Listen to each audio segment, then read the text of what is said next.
Hi friends, welcome to Sonu Pallavi YouTube channel. ನಾನು ರೂಪಾ. ಇವತ್ತಿನ ರೆಸಿಪಿನಲ್ಲಿ ನಿಮಿಷದಲ್ಲಿ ಅನ್ನದಿಂದ ಗರಿಗರಿಯಾದಂತಹ ಕುರುಕುರೆನ ಹೇಗೆ ಮಾಡೋದು ಅಂತ ನೋಡೋಣ ಫ್ರೆಂಡ್ಸ್. ನೀವೇನಾದರೂ ಫಸ್ಟ್ ಟೈಮ್ ನನ್ನ ಚಾನಲ್ಗೆ ವಿಸಿಟ್ ಮಾಡಿದರೆ ಪ್ಲೀಸ್ ನನ್ನ ಚಾನಲ್ನ ಸಬ್ಸ್ಕ್ರೈಬ್ ಮಾಡ್ಕೊಳ್ಳಿ, ಹಾಗೆ ಲೈಕ್ ಮಾಡಿ, ಶೇರ್ ಮಾಡಿ ಫ್ರೆಂಡ್ಸ್. ಈಗ ರೆಸಿಪಿನ ಶುರು ಮಾಡೋಣ ಬನ್ನಿ. ನಾನಿಲ್ಲಿ ಒಂದು ಮಿಕ್ಸಿ ಜಾರ್ ತೊಗೊಂಡಿದ್ದೀನಿ. ಅದಕ್ಕೆ ನೋಡ್ಬೋದು ಒಂದು ಸಣ್ಣ ಬೌಲಲ್ಲಿ 1 ಬೌಲಷ್ಟು ಅನ್ನವನ್ನು ತೊಗೊಂಡಿದ್ದೀನಿ. ನಿಮಗೆ ಜಾಸ್ತಿ ಕ್ವಾಂಟಿಟಿ ಬೇಕು ಅನಿಸಿದ್ರೆ ನೀವು ಅನ್ನವನ್ನು ಜಾಸ್ತಿ ತೊಗೋಬೇಕಾಗುತ್ತೆ ಫ್ರೆಂಡ್ಸ್. ಸ್ವಲ್ಪ ನೀರು ಹಾಕ್ಕೊಂಡು ನೀಟಾಗಿ ರುಬ್ಕೊಳ್ಳೋಣ. ನೋಡಿ, ಈ ರೀತಿಯಲ್ಲಿ ರುಬ್ಕೋಬೇಕು. ರುಬ್ಬಿರೋಂಥ ಅನ್ನದ ಹಿಟ್ಟನ್ನು ನಾನು ಒಂದು ಬಟ್ಲಿಗೆ ಹಾಕ್ಕೊಂಡಿದ್ದೀನಿ. ಹಾಗೆ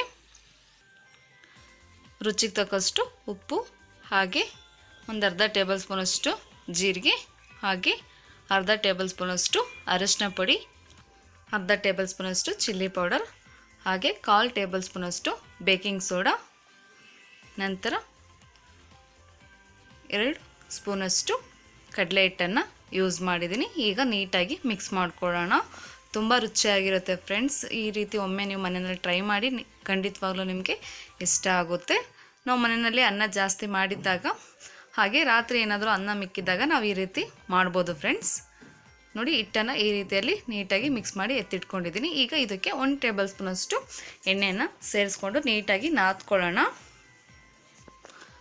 ನಾದ್ಕೊಂಡ ನಂತರ ಹಿಟ್ಟನ್ನೆಲ್ಲ ನಾನು ಒಂದು ಪ್ಲೇಟಿಗೆ ಹಾಕ್ಕೊಂಡಿದ್ದೀನಿ. ನೋಡ್ಬೋದು, ಈಗ ಸ್ವಲ್ಪ ಕೈಗೆ ಎಣ್ಣೆ ಹಾಕ್ಕೊಂಡು ಹಿಟ್ಟನ್ನು ನಾವು ಕುರ್ಕುರೆ ಥರ ರೆಡಿ ಮಾಡ್ಕೊಳ್ಳೋಣ. ನೋಡಿ, ಈ ರೀತಿ ಬೇಕಾದ್ರೂ ನಾವು ಕುರ್ಕುರೆನ ರೆಡಿ ಮಾಡ್ಕೋಬೋದು. ತೆಳುವಾಗಿ ಬರುತ್ತೆ ಈ ರೀತಿ ಮಾಡೋದ್ರಿಂದ.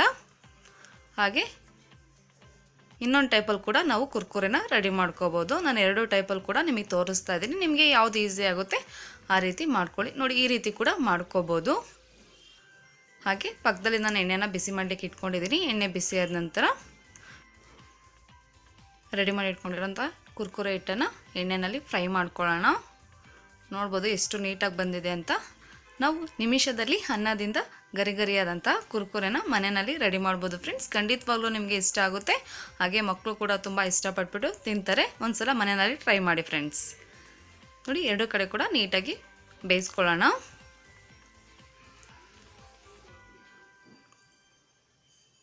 ನೋಡ್ಬೋದು ಎಷ್ಟು ನೀಟಾಗಿ ಬಂದಿದೆ ಅಂತ. ನೋಡಿ, 2 ಕಡೆ ಕೂಡ ನೀಟಾಗಿ ಬೇಯಿಸ್ಕೊಂಡಿದ್ದೀನಿ. ಈಗ ಅನ್ನದಿಂದ ಮಾಡಿರೋಂಥ ಕುರ್ಕುರೆ ರೆಡಿಯಾಗಿದೆ. ಈಗ ರೆಡಿಯಾಗಿರೋಂಥ ಕುರ್ಕುರೆನ ಒಂದು ಬೌಲಿಗೆ ಹಾಕ್ಬಿಟ್ಟು ತೋರಿಸ್ತಾ ಇದ್ದೀನಿ. ನೋಡ್ಬೋದು, ನೋಡಿದ್ರಲ್ಲ ಫ್ರೆಂಡ್ಸ್, ಎಷ್ಟು ಈಸಿಯಾಗಿ ಅನ್ನದಿಂದ ಗರಿಗರಿಯಾದಂಥ ಕುರ್ಕುರೆನ ಹೇಗೆ ಮಾಡೋದು ಅಂತ. ವಿಡಿಯೋ ಇಷ್ಟ ಆದರೆ ಪ್ಲೀಸ್ ನನ್ನ ಚಾನಲ್ನ ಸಬ್ಸ್ಕ್ರೈಬ್ ಮಾಡ್ಕೊಳ್ಳಿ, ಹಾಗೆ ಲೈಕ್ ಮಾಡಿ, ಶೇರ್ ಮಾಡಿ ಫ್ರೆಂಡ್ಸ್. Thank you.